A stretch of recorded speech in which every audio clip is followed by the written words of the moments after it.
What's up, guys? Alex here, licensed CPA Realtor, and I'm here with... Gloria Schmidt, Chief People Developer. And I love that title. So, it is the new year, and typically people have that new year, new me mentality. And unfortunately, they have these very vague goals and they don't have any planning behind it, right? And so, what do we say here at KW in terms of planning? What you focus on expands. I mean, if you are not actually sitting down and thinking about what activities you're going to do, when you're going to do them, how you're going to do them, you're not going to hit your goals, right? And listen, I fell victim to this myself for years, right?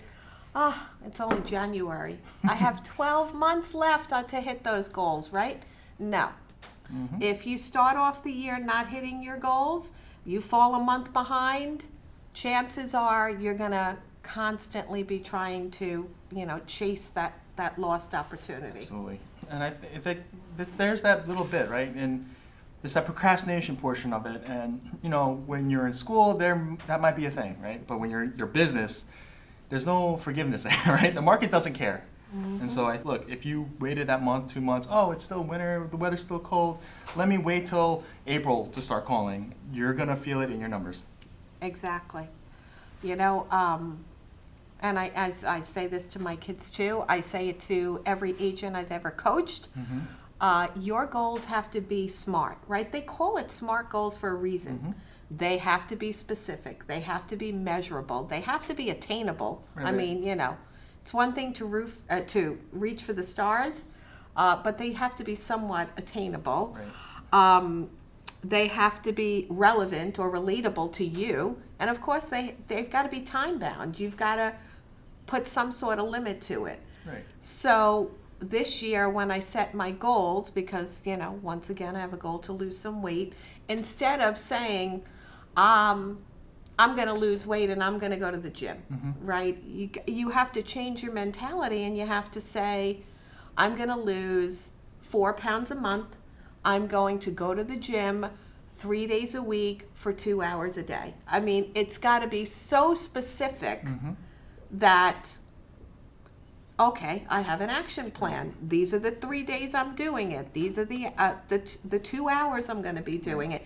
And I'm going to lose 4 pounds a week. Hey. Right? And that's actually defining out where and how, all the questions that you're going to ask to succeed, right? And so I am a huge fan of reverse engineering, right? So, oftentimes when you start, corporate life too, it's applicable everywhere, where you have, this is the thing you need to get done. And oftentimes, if you're, the younger, you're starting a new job, you don't know what's what, it's figure it out, right? So, okay, you need to get this done, and you backtrack to figure out what are the things that you need to know or accomplish to get it done. So in this particular case, it's almost the same thing, right? You're generally saying, this is how much I want to make at the year. But now, how granular are we getting now? You're getting very granular. I mean, Keller Williams or anybody who has read The Millionaire Real Estate Agent, MREA, the Red Book written by Gary Keller, knows that there are models that you have to figure out and do in order to be successful. And it starts with the economic model. We practice that, we preach that here regularly, right? And I've seen several different ways of doing it. The one that we have on the board behind us is certainly a little bit more detailed, but this is the start of your action plan, knowing how much money you want to net at the end of every year, right? Or at least in 2022. Because if you know how much money you want to make, and you know your expenses, you know your broker fees, you know your average home sale price and what you typically get as far as commission, and your conversion rates, you can actually come up with an action plan down to the T of how many buyers you need to service, how many sellers you need to service, and how many closings you actually have to have in 2022 to hit that goal. Absolutely. And, let's take out commission percentages just for simple math, right?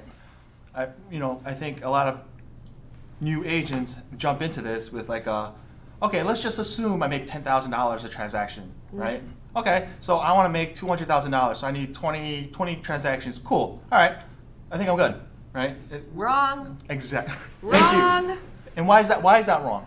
Okay, well, you're thinking, $200,000 is going to net you 200,000. Okay, there are things you need to consider. You have operating expenses, right? I don't care if you are a single agent just starting out. You've got MREA. You have your MLS dues, right? If you pay any dues to your broker, you have that. If you don't pay dues to your broker, you have at least errors and omissions insurance. You're going to have some sort of marketing. If you're doing business on a high level, you're leveraging technology, so you're going to have CRMs, you're going to have campaigns, you're going to have marketing, right? Those are expenses that you need to consider for your business. Absolutely. And the same thing with whatever arrangement you have with your broker as far as what's the maximum amount of money you're going to pay every single year. You have to think about that. Now, when I personally do this, I also think about tax consequences. Making $200,000 is not making $200,000. You are an independent contractor. You have to pay taxes, and not just regular taxes. You have to pay taxes because you are your own employer. You're paying, Lots of money. lots of money. So, yeah, when you're thinking about the amount of transactions you need to be doing, you need to see the big picture, right? And the big picture is in taking into consideration everything, the expenses, your share to your broker, and if you want, add the taxes. I mean, when I do this, I personally don't, because I'm putting a big enough number on the top where I know a portion of that is automatically going to go to taxes. And that's it still leaps and bounds better than what most will have, right, planned out. Because some of them don't actually, on, I guess, a more specific real estate side of it is, when we talk to people, sometimes people don't consider carrying costs, for instance. They just think, oh, like your commission plus, I guess, whatever sales tax there is. I'm like, there's more, right? And I don't want to be the bearer of bad news, but if we accounted for these things, then the picture becomes clear of what your actual goals should be and how we should go moving forward, right? And, tax is a tricky thing, and I understand why a lot of people don't put that in, because your personal situation varies. It varies depending upon whether you're a sole proprietor,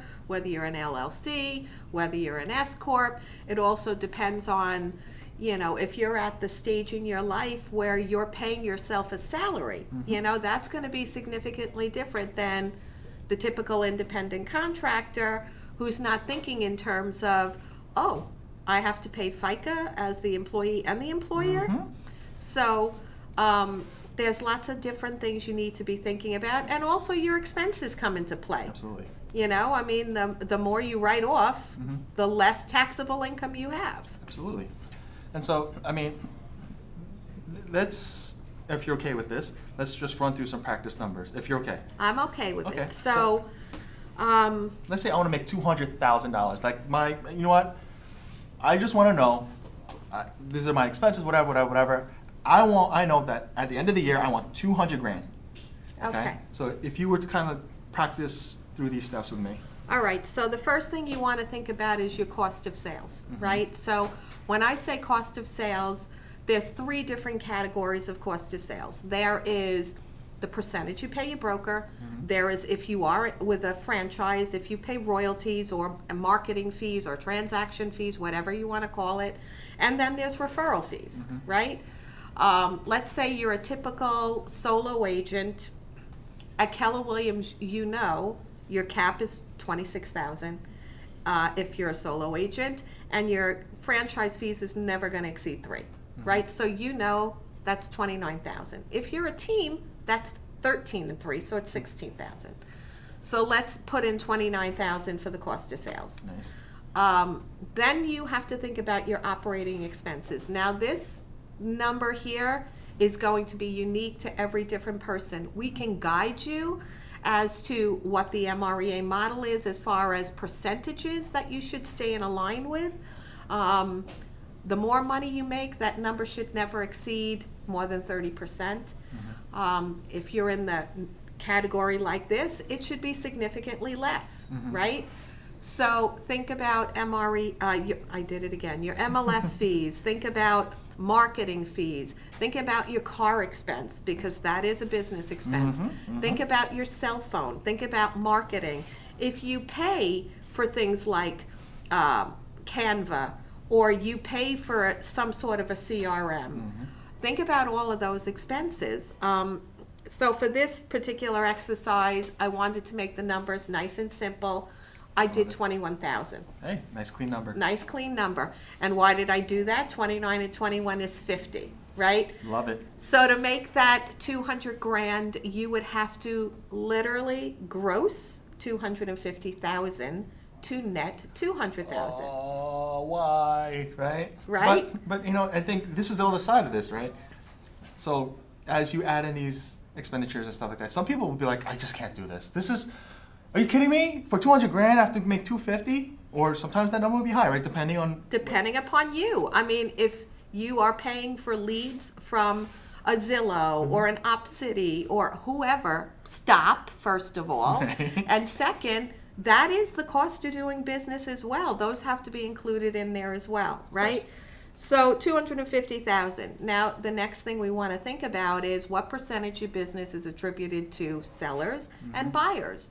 Most top agents, despite the fact that they won't work with buyers, still have a percentage of their business attributed to buyers, right? So this is kind of subjective, right? It's going to be based on the individual, but I'm saying if you're a new agent, you might want to put 50-50.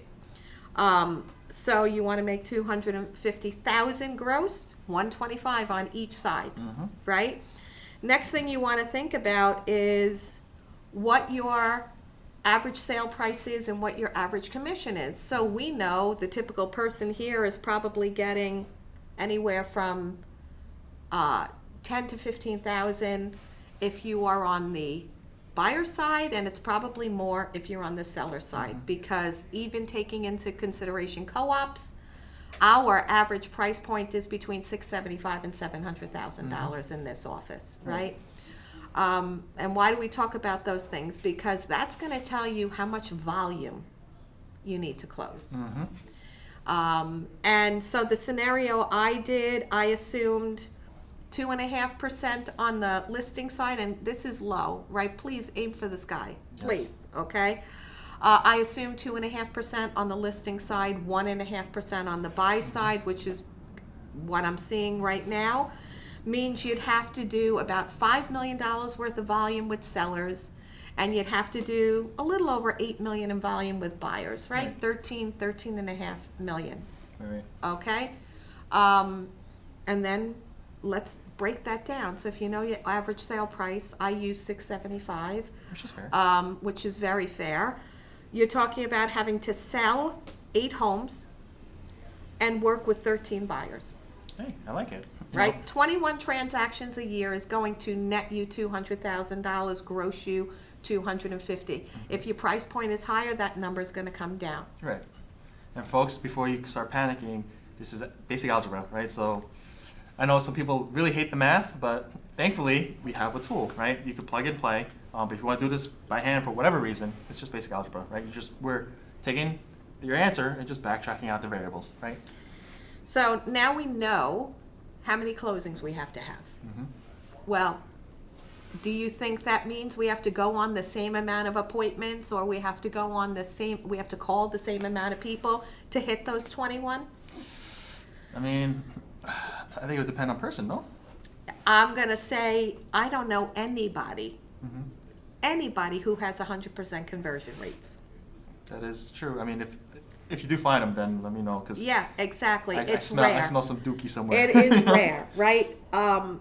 Only because things happen, especially in the crazy market we're in. So I'm going to say the likelihood of you getting a seller to the closing table on the selling side is at least 75%. On the buy side, I'm going to go lower. I'm going to say 50% because of the lack of inventory, right? So if we use those numbers, in order to close 8 seller transactions, you probably have to represent like 11 sellers. And in order to close 13 buyers, you're probably going to have to represent more like 26, Yep. right? Because look at it also this way. Not everything's going to close this year. It could be a short sale. It could be an estate sale. It could just be that there are violation issues that you have to work through. You have to take all that into consideration in your conversion rates too. And then the last piece of the puzzle is thinking about, all right, so this is what I know I have to get in terms of agreement signed. Mm-hmm. What's the likelihood of every time I meet someone, they're going to sign agreement? So this number again, you know, out of every 4 people you meet, does one say yes? Mm-hmm. Or every 6, whatever. From past experience, I'm going to say, as a new agent, you're probably on the listing side. It's probably going to come from someone you know, so I'm going to give you a little higher of a percentage. Right. On the buy side, probably not so much. It might be someone you stumbled upon, Facebook ad, showed up at your open house. I'm going to make that 50%. So listing agreements, if you're doing 75%, which I used actually a lower number on my sheet here, you're probably going to have to do somewhere. Let's look. Why should we leave this to chance? Well, I mean, I do like the idea of using conservative numbers as a general rule, right? And so some people are going to sit here with like, well, this is it. That's all you're going to give me? No.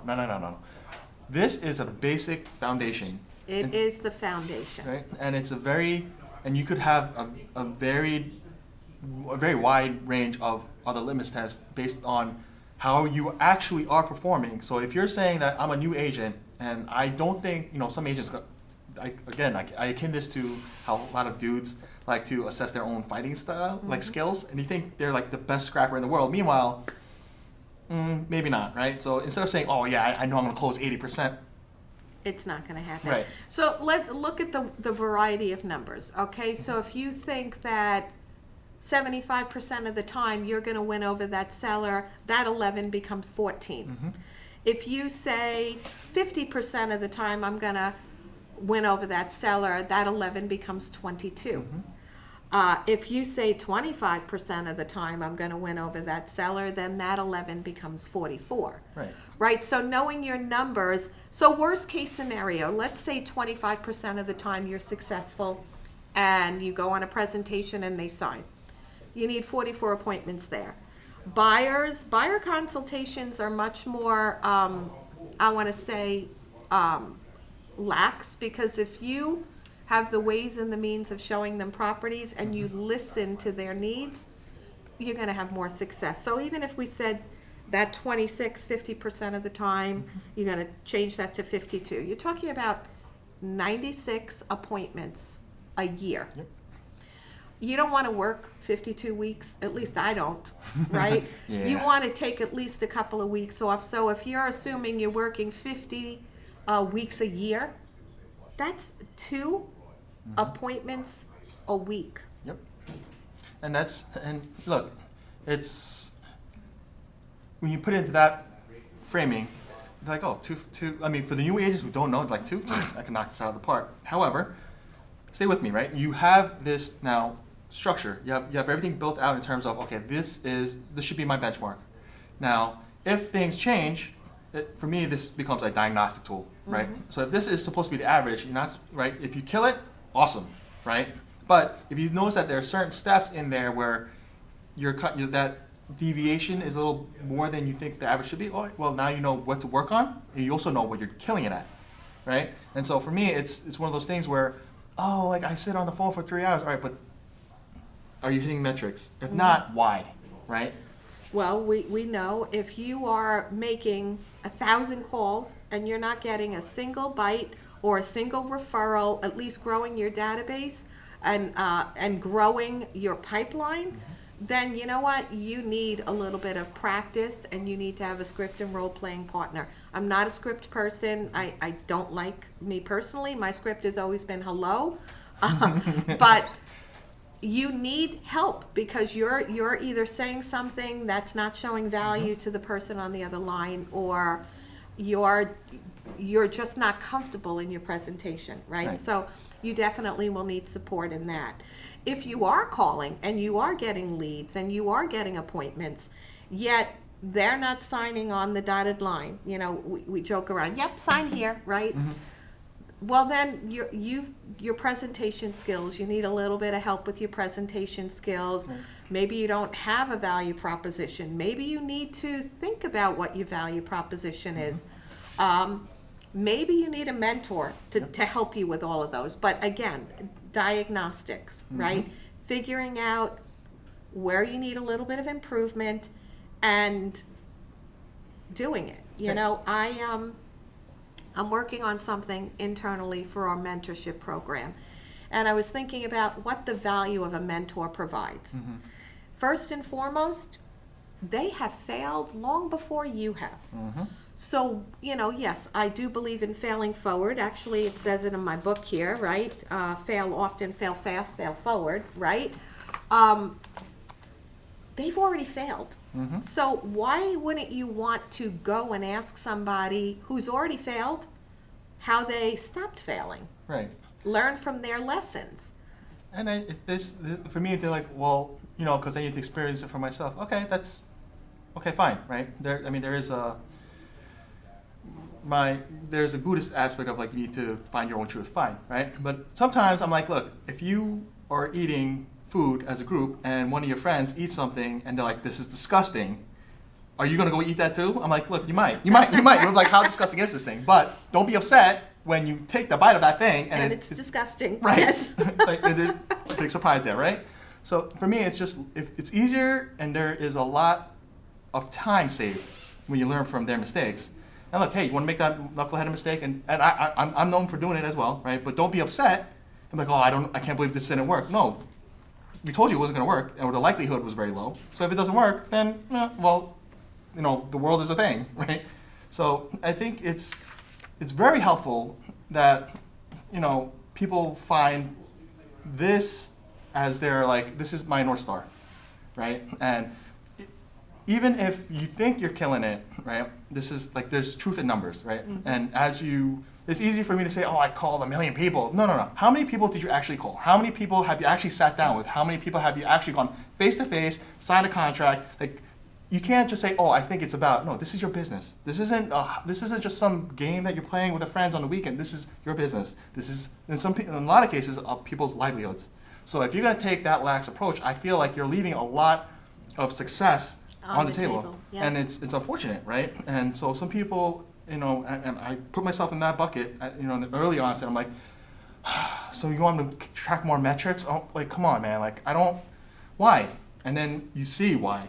The great thing is there are so many tools out there, if you're not with Keller Williams, and I'm sorry, Command, the internal system we use.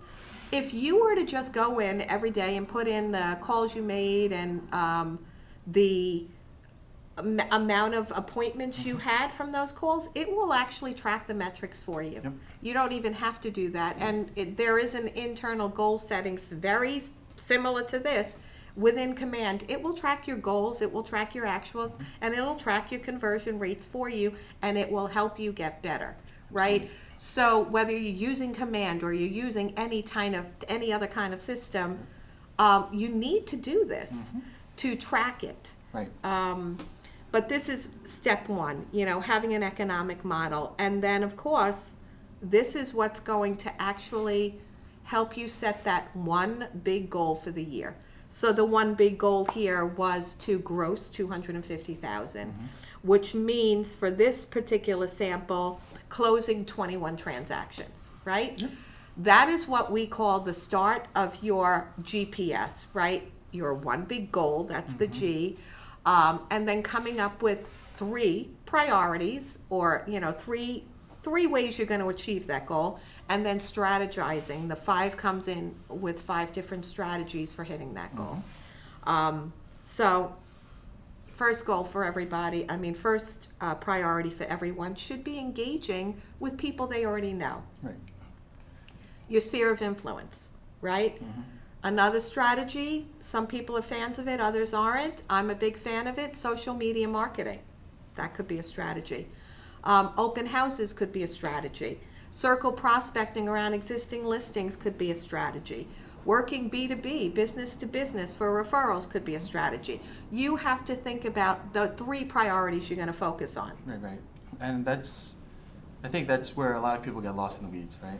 So you know the 3 strategies or the 3 priorities you're going to focus on, and then sit down, right?